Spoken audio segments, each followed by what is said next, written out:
Hey guys, so I've had this one video made for a really long time now, and before it was only a private video that I would share personally among friends and folks, and partially because I made it when I was fresh off of my advanced rock course and had that rescue drill in my mind, like really fresh.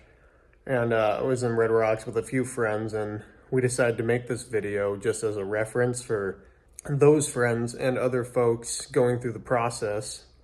And we kept it private because the AMGA was super particular about not having a specific way to do it and wanting people to figure it out for themselves. And then what happened is like a number of other sources popped up. Silas Rossi made his whole webinar about the rescue drill, and AMGA started making more videos about the rescue drill. And now that more people have gone through that thing, there's been more information out there. So I thought might as well just throw mine out for everyone to watch, make it a public video. I've been storing it on YouTube for like the past 2 or 3 years now. So everything's out of date. Another thing is, shortly after doing my course with the new rock rescue drill, is they've started tweaking it and changing it. So some of the stuff I do or say may not be accepted anymore, or they may have changed the rules about that. For example, when I say it's your choice to go between hauling and rappelling down, I think now you're supposed to do rappelling down first and then hauling, or one or the other, so you don't have a choice anymore. All the gear list and stuff is still the same. Overall, the whole thing is still the same, so I'm going to throw it in right after this little intro right here. You can watch it and you can use it for practice or review preparing for your advanced course. So thanks for watching, guys, and here it is. Hi, this is Ryan with MER Adventures. I'm here to talk about the rock rescue drill. I'm going to show you one way of doing this. A number of factors I'm going to show in this drill. There are a couple different ways you can accomplish the same task, which you may or may not see in your AMGA courses. I'm just going to show you my way, how I like doing it, and the sort of flow that I have while doing this drill, and hopefully I'll help you out with studying up for your advanced course. First thing is, let's talk about the gear that you need. Provided by the examiners will be 2 anchors.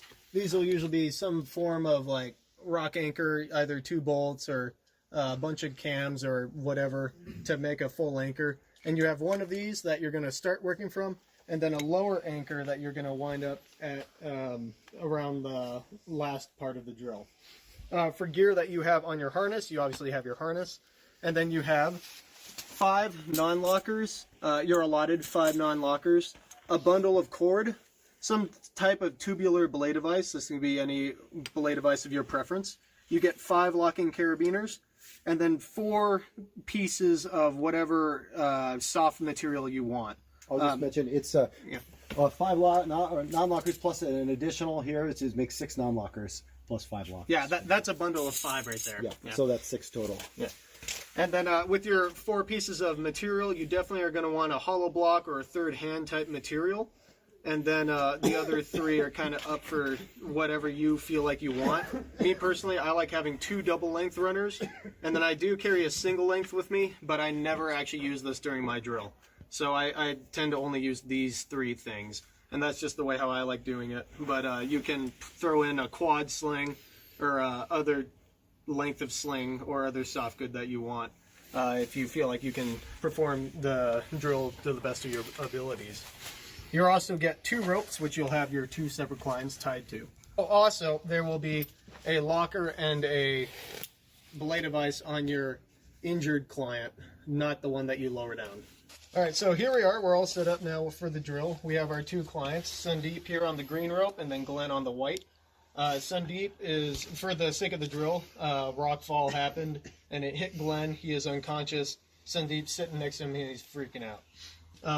The parameters of the drill is, since Glenn is unconscious, he's not going to unweight the rope, his rope at all. Sandeep, since he is conscious, he is allowed to unweight the rope, and he'll do that when I tell him to. I'm cloved in right now on the green strand. I hooked myself in on the shelf so that way I could allow a little bit extra room in my master point for working for the drill. And you'll also notice how when I originally set myself up, let me tie these guys off real fast. Since they are on a plate right here, they got a decent drop beneath them. When I tied myself in, I tied hard into both my points on both ropes, which actually gives me a little bit of advantage later on that you'll see when I first start the drill. I know it's not everyone's preference to tie into both ropes. Some people like to clip into the harness with one or do whatever else they want.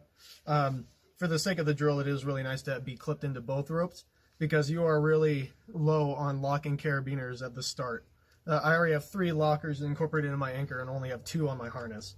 And you'll see as the drill progresses, those things become really useful dealing with the 2 ropes. So that's just something to consider during your drill. So Dave, you can lean back for me. It's heavy. There we go. All right. So yeah, the rock fall just happened. Glenn is in trouble and Sandeep is freaking out right next to him. I went ahead and tied both of them off on their brake strands, so now I can go hands-free. The first thing I have to do is retrieve my device from the system. And so that means I have to attach both the ropes to the anchor in a way so that way if they do fall, then they're still safe. And remember how Glenn actually has to stay weighted on his rope the whole time, so I need to do something to hold him in place while I take my device out of the system. So what I'm going to do, grab my cordelette. This is 6mm cordelette. I know in the rock world it's common to use 7mm, but this is rescue cord. I'm not using it in my anchor, so I'm personally okay with using 6mm cord as rescue cord. Now I like to tie climb heists. You can tie pressics if you want, but I like climb heists. There you go. And you also notice how my cord isn't knotted at the end. That's just another personal preference of mine. I find that I don't need the knot, and the knot kind of gets in the way. So I'm going to have this about 6 inches away from my plate right here. Going to grab another locker, slip this into the master point, and then I'll do a Munter mule.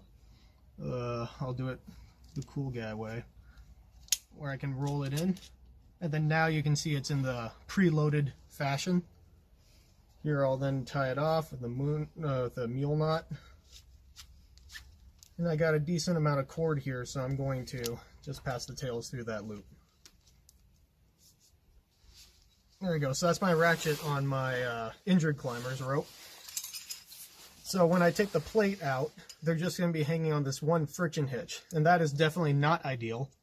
So I need to back up his friction hitch with another Munter mule on the same gray rope.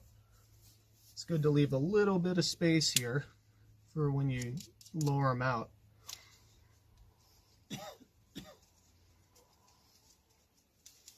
Tie that dude off.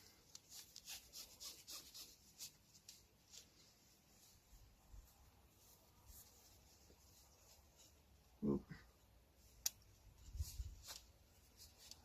There we go. So now I have his ratchet ready and he's all backed up. Now I got to deal with Sandeep's line, which I've used all my lockers. You can see all 4 of them. So I can get this locker back by pulling out 2 non-lockers, clipping them onto the shelf, opposite and opposed, and I can clove hitch in with my white rope.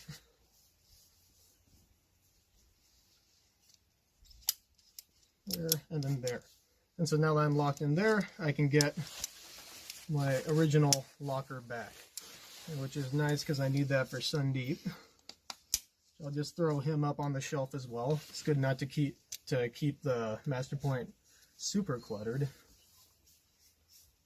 I'll put a Munter hitch on his line. And you see how I have a decent amount of rope here. I actually can sort of suck up a little bit, but I want a good amount of rope out. Now instead of tying this off with a mule knot, which I definitely could do, instead I'm going to pre-flip it, and to lock it off I will use my third hand. Now I'm also out of lockers for my third hand, so I will just use 2 non-lockers for this as well.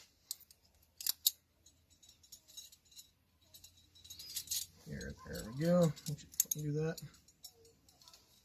I think 4 wraps is usually a good amount to put. There you go. That'll be more than enough friction. Especially with 6 mil cord on 9/4 rope. But you can see how you definitely want to get in the habit of testing it and make sure everything's good. Now what I can do is I can ratchet the carabiner to get Glenn's weight on this strand. Now Sandeep's weighting the rope, so he's going to go down also. So I guess in a real situation, you'd have to say to the conscious client, like, you're going to go down a bit. But see, now I just need a little bit more. Loosen that up just a bit. Yeah, so the majority of his weight is on the ratchet now. At this point, I can say it's not a bad idea to throw in some backup knot too, just in case it is a live person. I can say, Sandeep, stand up. You see how everything's unweighted, and I can just pop my device out, bring it all up there, and then first thing I'll do is take up Sandeep's rope. Okay, Sandeep, you can sit back.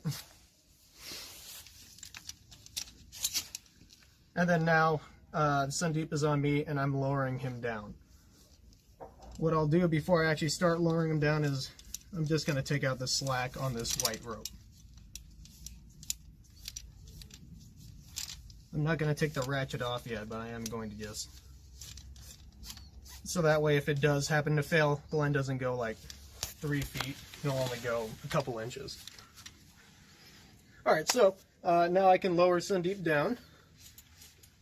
There I go, I'm lowering him down. Until we get to a knot. So in this circumstance, we're going to have like some form of rock fall or something that caused this situation in the first place.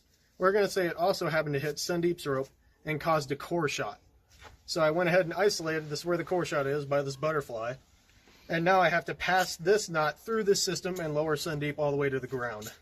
So I'm going to lower him out just a little bit further. I'm going to have about, what's that, like 4 or 5 inches between the knot and my third hand. And the cool part is, since this core shot is isolated by the knot, this whole system is closed. So I can let go with my hands. This thing will back up my third hand if it fails. So at this point, now, I need to pass this knot through the system. First thing I can do is, since I have my ATC back,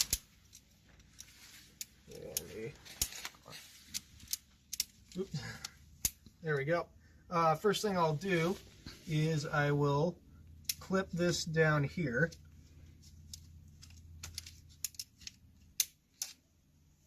And I'm going to, with the strand coming away from the knot, tie a Munter hitch. There we go, and we can just leave that for now. Now I got to go over to Glenn's line, pop that rope, and then lower him out onto his mule knot, his Munter mule. There we go. Pop all that out, pull the cord through. I'm going to retrieve this carabiner so I don't accidentally get it trapped later on. There we go. And now I just, since Glenn's back on baseline here, I'm going to move this to this strand. Maybe I'm just going to do a climb heist.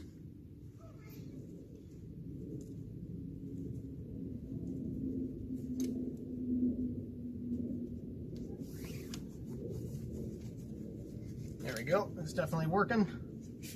Slide it up the rope a bit. And so now I'm going to, let's put my locker, my whole ratchet thing, right here next to my net. This is my new Munter hitch I'm going to lower him down on. Just slide that a bit away. I'm going to tie the Munter, or tie another Munter hitch.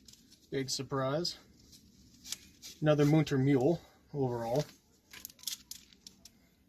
And so now I can lower Sandeep down onto that. I did happen to move forward a little bit during when I was moving stuff around, so I don't have quite as much rope, but you can see how everything is, this ratchet is now holding Sandeep. So I'm going to maintain good brake hand control on this line. If you were ever worried about it, you could always mule this off as also, and then there'd be no question about having this strand backed up. So what I'm going to do now is take my third hand out, There we go. And I'll go to my new strand down here on my new Munter hitch. I'll just immediately throw that back on.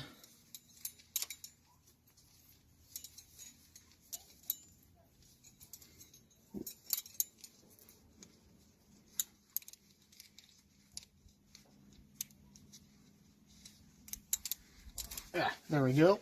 And I'll test to make sure that works. And I'll even, just to back it up, throw in yet another catastrophe knot.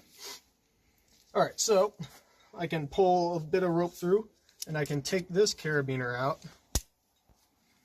You see, he's not going to go too far, but what I'm going to do now is undo that mule knot, if you did put one in, and just slide all the rope I can back through.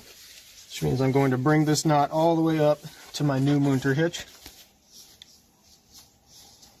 There we go, about as close as I can get it. I can even tie a new backup knot here. It's never going to waste too much time to put in a backup knot. Alright, so I'm ready to lower him now from the ratchet onto my new strand. Or back onto baseline. Sorry, a little bit of a pop. There we go, I'm lowering him out. Back onto my weight again. It's very important to get this this climb heist back. Sometimes if it's super far out of reach, you can get it by just extending your clove hitch a little bit. Here, I'll demonstrate. If I just extend my clove hitch down, then I'd have to release the brake stand so I could step out. Now I have enough space to get my climb heist back. But you can see if you keep it all pretty close together, you don't really have that problem. This is also a good trick. You just shove it in some layer to keep it out of your way. However, some examiners don't like that, so know who you're working with. I know Dale Rinsburg doesn't like it. Alright, cool. So now I just lower Sundeep to the ground with my knot pass. And he's going to go all the way down.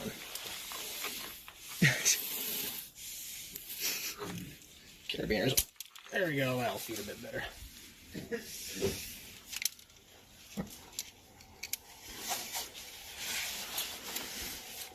So you can see how the carabiners are starting to pinch a bit.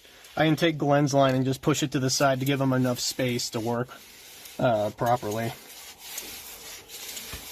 There we go. Sandeep's almost on the ground. Let me know when you're on the ground. You there? Sweet. Alright, you can untie and everything. So Sandeep's part in the drill is now done, and I've gotten my conscious patient back to the ground. Now, in a real rescue situation, you would definitely want to keep all your resources available to you. However, this is just the drill, right? So, I'm actually going to ditch this green rope now. Here, I bet you I can.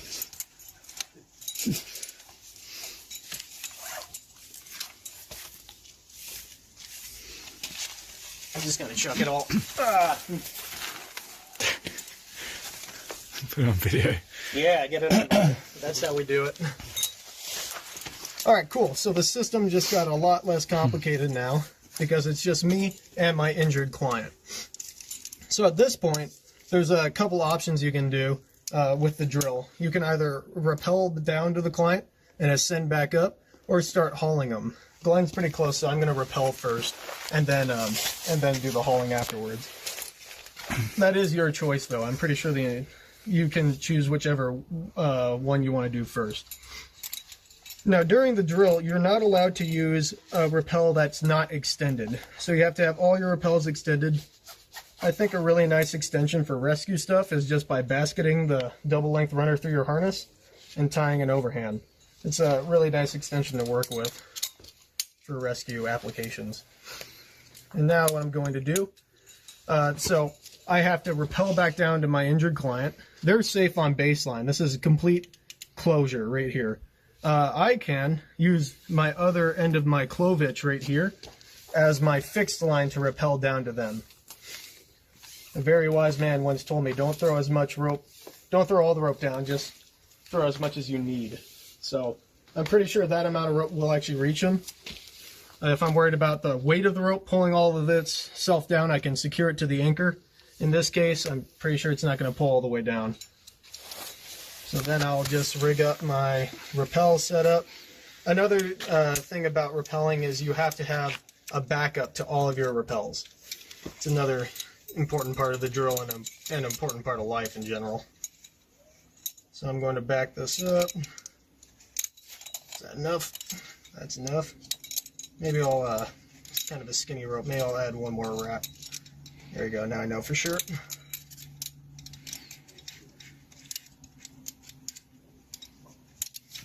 There we go. And so, oh wow, man, that was too much now. But now I'm going to just block that off real fast. And I'm going to come untied from my figure 8. You can double check, make sure you're loaded right, everything's working properly. We'll just leave that there for now. And now I can rappel down. Before I rappel, it makes sense to have all your resources available. So I'll take that locker. Alright, now I rappel down. Oh yeah, I did make this super tight. There we go. Hey Glenn, how's it going? You busy being unconscious? Busy being unconscious. Yep. That's a lot of work. So tag your climber, and now you have to ascend back up. First thing I'll do is again tie another catastrophe knot, because I am going hands-free while hanging on a friction hitch. And now I'll take my other double length sling. For those of you who are taller, you may want a quad length. Or you could use your cord. And I'll just, again, tie a climb heist with my double length.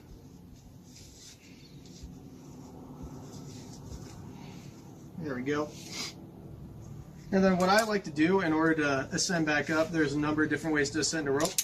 I like to invert the device or flip it onto my harness. So what I do is I just stick my foot in, stand up, this would be a lot easier in a vertical setting, and then I pull this to my belay loop. There you go, and I can sit back on, and now it's in guide mode and it'll just pinch going up the rope. So first few pulls are a little slow, then you can get really good arm spans in there. Here we go, I'm actually on vert terrain now.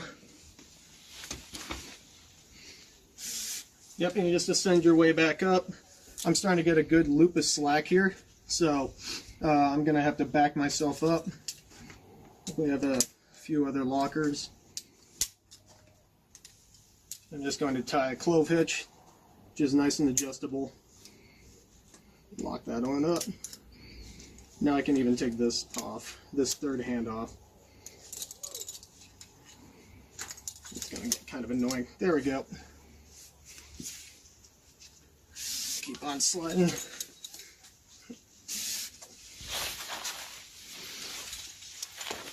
There you go. And the usual test, they'll make it go at least 20 feet down, 20 feet up. Alright, back on my ledge now. Slide that all the way. Slide myself back up. If I have a lot of slack, I'll adjust my clove.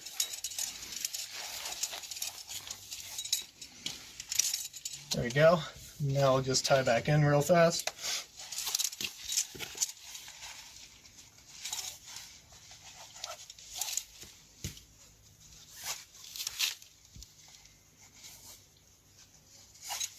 There you go, and now I'm back on the front side of the clove hitch. Yeah. So I can disassemble all of this stuff. I'll keep this for later, because that will come in handy. Now let's see how I can get rid of this. I'll throw this back on the anchor because of what's coming next. And yeah, alright. So after you've descended down to your injured climber and then ascended back up, the next thing you have to do is haul them a certain amount of distance. Usually it's about a meter. It's kind of up to the instructor's discretion, or the examiner at that point. First, you want to start off with a 3-to-1 haul system. And to go for a 3-to-1 haul, in this setup, right here from the Munter hitch, you have to add on a ratchet. So I'm going to pull my ratchet out. Back to good old climb heist again.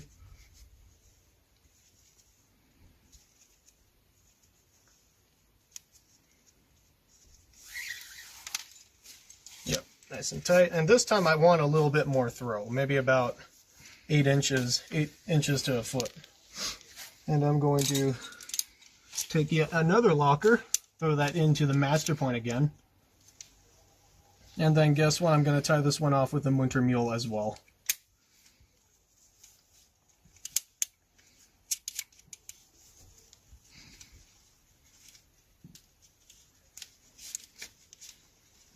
There we go. Pass those through the system. A bit tighter. There we go, yeah. So about a foot or so between this knot and right here.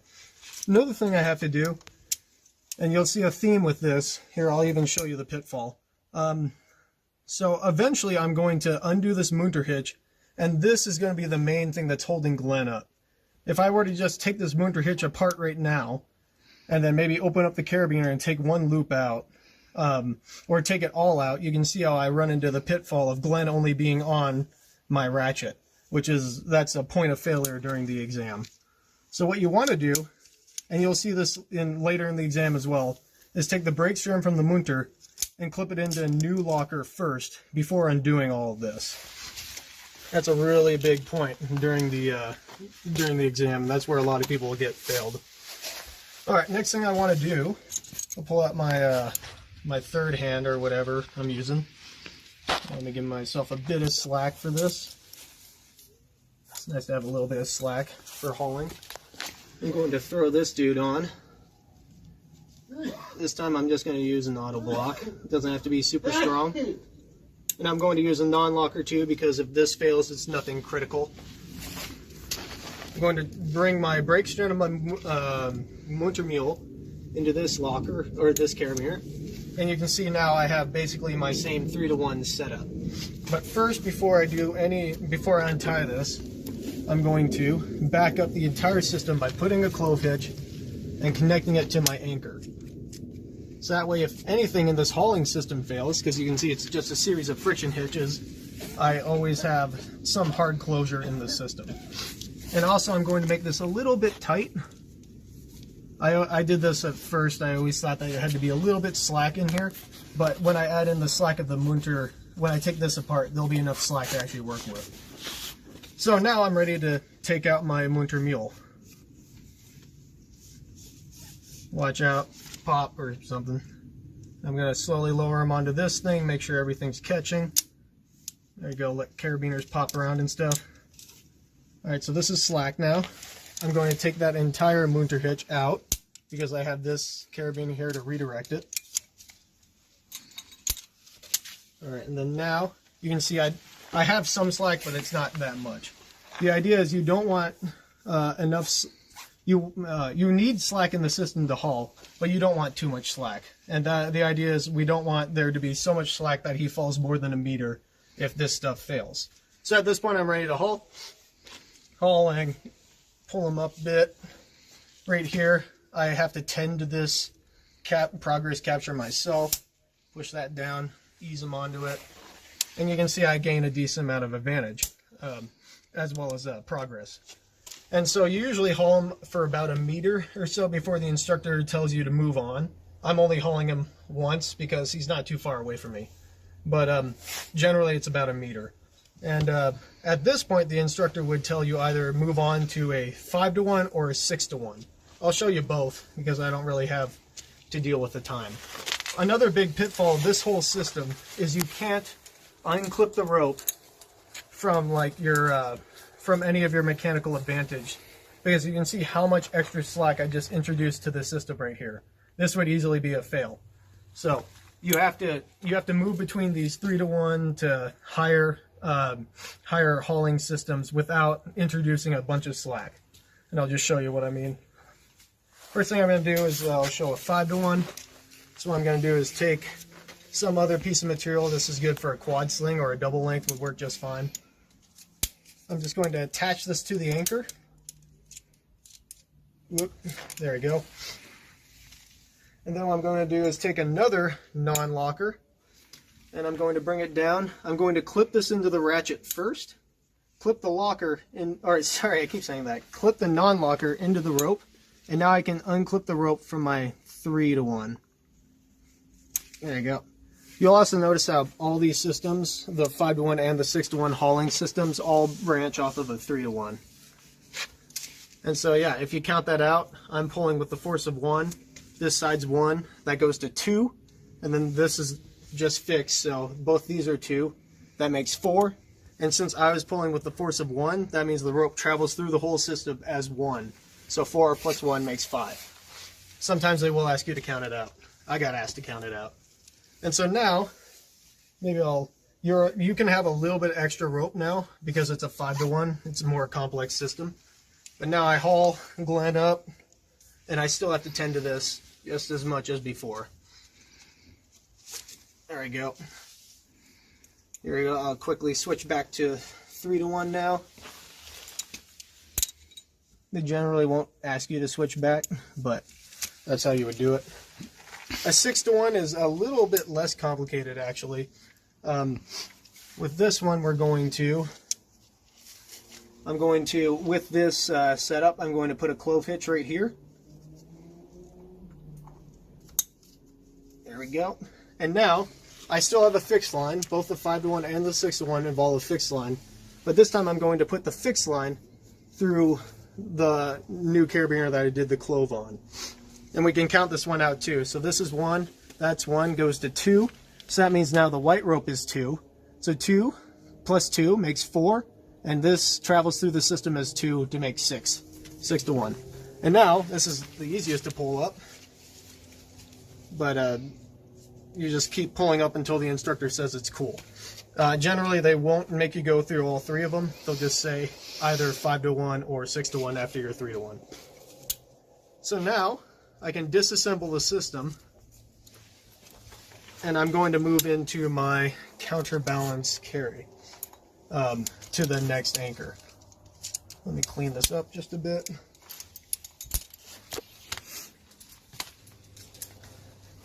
There we go. See how there's still not a whole lot of slack here? I'm just going to take up as much as I can.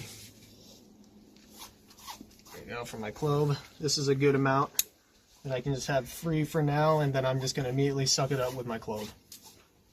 There you go. So now you can see how it's all on this still, but there's really little slack. So if this thing fails, it's kind of no big deal. He's unconscious anyway, so wouldn't feel it. All right, so now I'm moving on to my counterbalance rappel.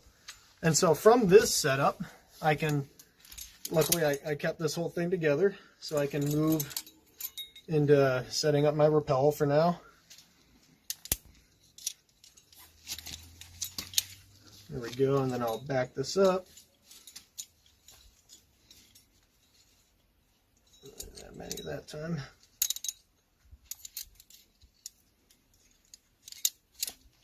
There we go, that's working. I will throw in my catastrophe. That's locked. This locker is the one that's going to stay on the anchor, so I make sure that's locked, and I still have the rope running through it, so it's my smooth running focal point.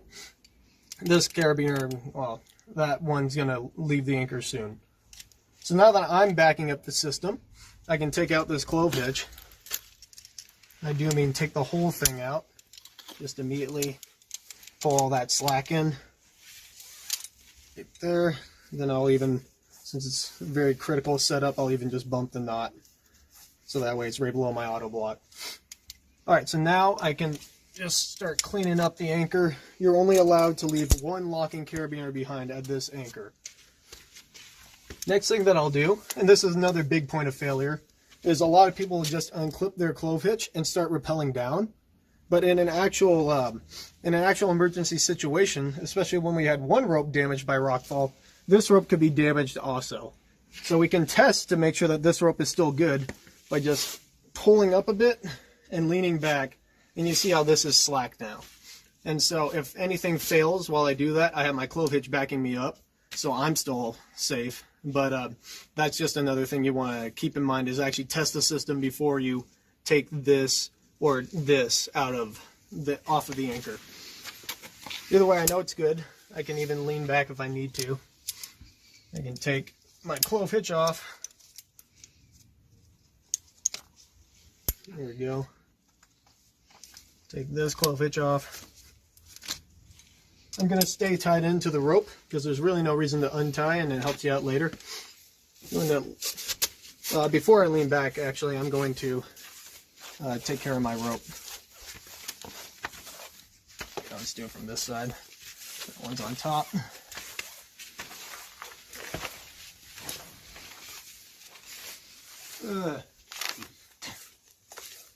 Wish we had like a 20-meter rope right now. For the sake of the drill, we use two 60-meter ropes. That's probably what you're going to have, seeing as everyone brings a 60-meter.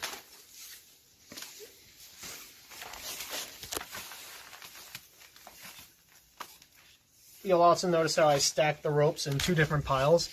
A lot of times the instructors will allow you to arrange the ropes whatever way you want before doing the drill. There we go. Alright, cool. So all my rope is down and it's ready for use. I'm going to lean back again just to take a little bit of weight off. I can undo this whole setup.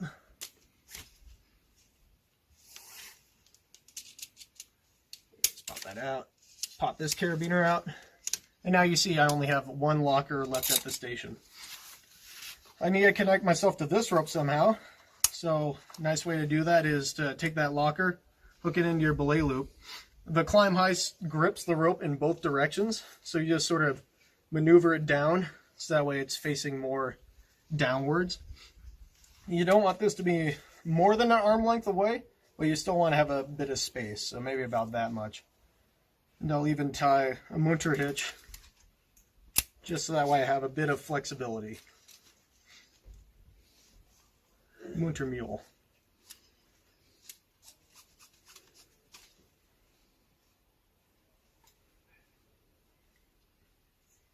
This may have been a bit too long, but we'll find out soon enough.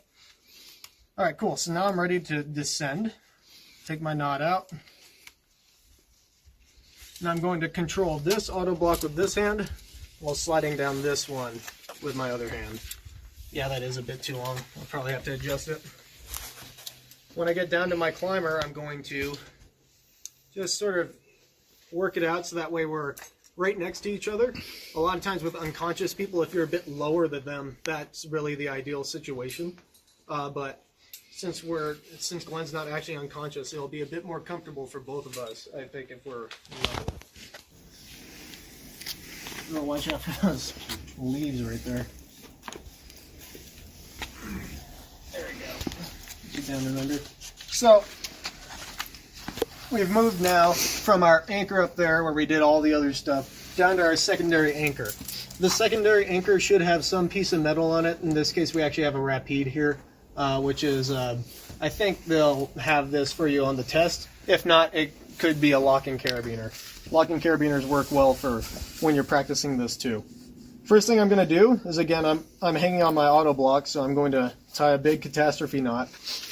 And you'll notice how I'm working sort of high, because I'm going to lower us down a little bit onto this anchor, and you want to be able to reach everything. The only thing left at this anchor should be this Rappel. So I'm going to take one of my lockers, flip it into the same point. And now what I can do is I still have my 8 knot right here. And so I'm going to untie that knot. Some people like to clip in their clients. I like to just tie them in because it helps save a locker. Got this tree. Let's tie him in. All right, there you go. So he's all tied in with his figure 8 knot. I'm going to bring his rope up, clip it into this carabiner right here. I'm going to make sure that's locked. I'll grab another locker, which I know I got one on me here. I'm going to clip this in. Yeah, right there is fine. What I'm going to do is I need it to be releasable again, so I'm going to do a munter hitch right here. If I roll it in, helps me take up some of the slack. However, I do have to let this flip around. It's kind of hard to take up all the slack you need with this munter. Just moving nice and close. There we go. And I'm going to tie it into a mule knot, remembering always to lock the carabiner.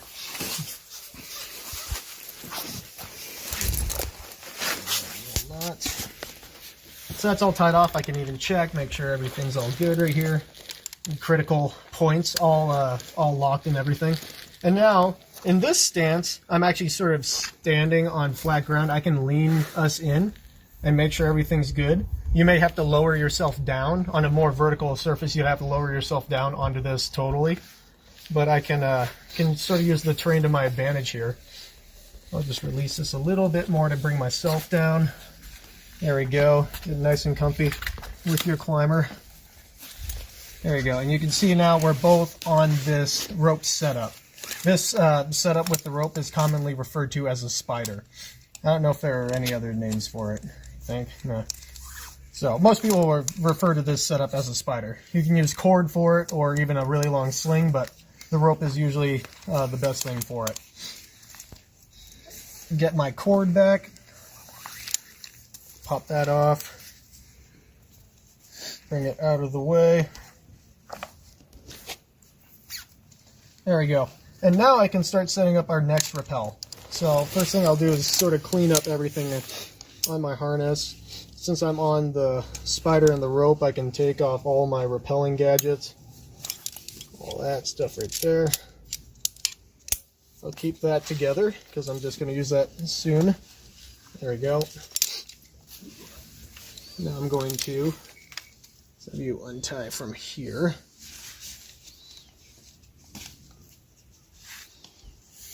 Make sure it's not the knot that the spider's on, but you wouldn't be able to untie that anyway.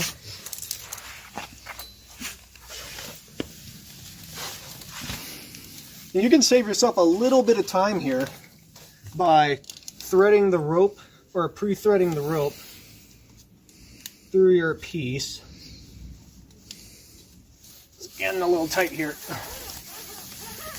That can help sort of save you some rope pulling. Pull this all the way through. Going to close the system. I can chuck this rope down to the ground, and then I can start pulling this other end until I get to the middle mark. We'll be somewhere soon.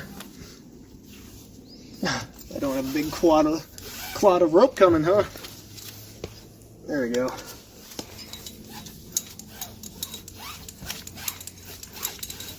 There we go. And now I'm at my middle mark. So the weight of the rope is going to hold it in place, but if your rope is slipping a bit, you can just throw on your ATC right away, and then that'll hold the rope in place. You have to do that anyway, because now you're both going to go down on a tandem rappel, some form of tandem rappel. Let's see now, I'm going to do this a bit differently because I want to be able to adjust the length to the way I like it. So I just have this little knot that I can sort of mess around with. Yeah, pull it a little bit more. Take a locker. And I'm going to connect this here. This would be just fine. I could also connect it to this loop right here. But I think this, I kind of like clipping them on the locker more. And so at this point, I will pop my mounter hitch off. Sorry, nope. See, that's why it's important to double check yourself. I'm going to put my third hand on first. There we go. I gotta move it down here.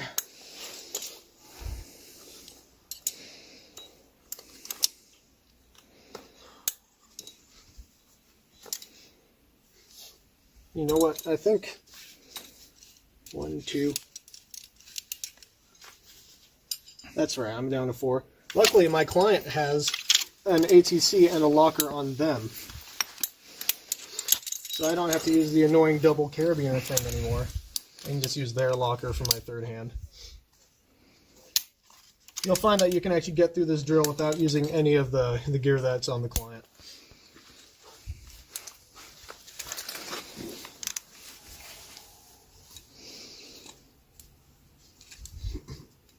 There you go. There you go. It's a little on the chintzy side. I should add another wrap, especially since it's 2 people. On a 9-2 rope.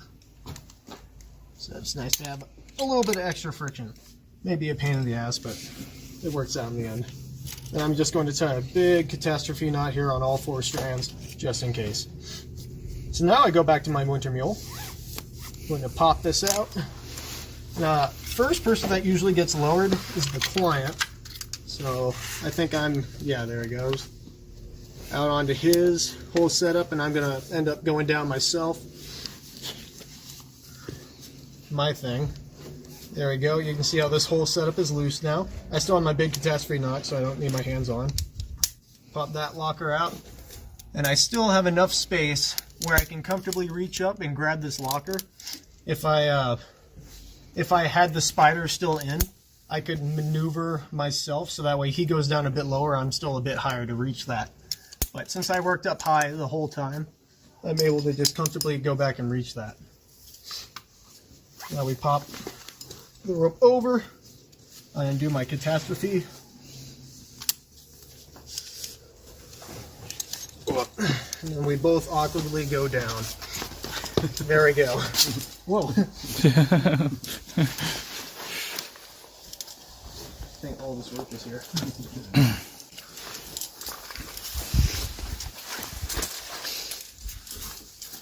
There we go. Once we're on the ground, we disassemble everything. The client can sort of, there we go, deal with themselves. Just start pulling rope as fast as you can.